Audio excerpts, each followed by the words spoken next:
as you hopefully read through the introduction of the video, there's a huge humanitarian crisis going on in Africa right now. Number one, a man by the name of Joseph Kony formed a sectarian guerrilla army in northern Uganda in 1986 by the name of the Lord's Resistance Army, or the LRA. He says that he is the spokesperson for God and that he has received heavenly instruction to take down the Ugandan government. Number two, the Ugandan government claims the LRA has between 500 and 1,000 soldiers, but other sources estimate he has as many as 3,000. And approximately 90% of those soldiers are children. Kony uses kids because he finds them easy to replace by raiding schools and villages in the local towns. Number three, to protect the people, the Ugandan government has placed around 1.8 million of their citizens in displacement camps.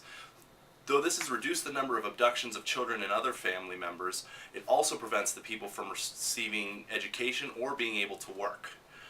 Number four, in 2001, the U.S. Patriot Act declared the LRA to be a terrorist organization, and that was in 2001, but in 2004, Congress passed the Northern Uganda Crisis Response Act, a piece of legislation formed to address that issue.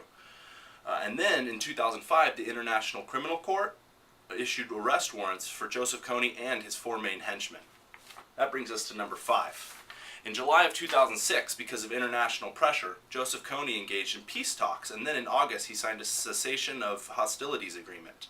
And over the next couple of years, peace remained to some extent, and other countries began to devote more of their funds and support to Uganda's recovery. But then, number six. In February of 2008, the cessation of hostilities agreement expired, and Joseph Kony had refused to sign the final peace agreement, or the FPA, for the fourth time, which resulted in disabling all previous peace efforts. And now, number seven. Though around half of Ugandans have returned to their homes, there are still around 1 million of them in these displacement camps, and they have been there for over a decade.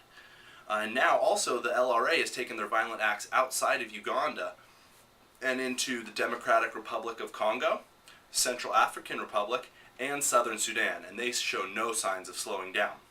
So what can you do, you ask? Well, luckily, an organization was formed in 2003 by 3 young filmmakers who found out about what was happening and decided to spread the word through a documentary. Their organization is called Invisible Children, and they are doing all they can to raise awareness on the issue and help the people that are affected.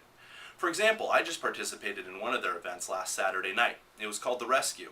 They held this event in 100 cities across the globe, and local supporters came out and camped until a celebrity or local politician came and spoke on behalf of the cause in front of local media.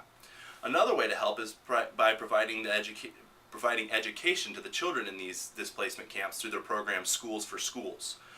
They have schools across America compete in fundraising for money and books that they provide to the Ugandan children to give them access to materials they wouldn't have otherwise. So go ahead and check it out. You can visit www.invisiblechildren.com and s4s.invisiblechildren.com. And you can find out more information about the programs I just talked about, and you can also learn about the other opportunities they have for you to help out. Thanks for watching.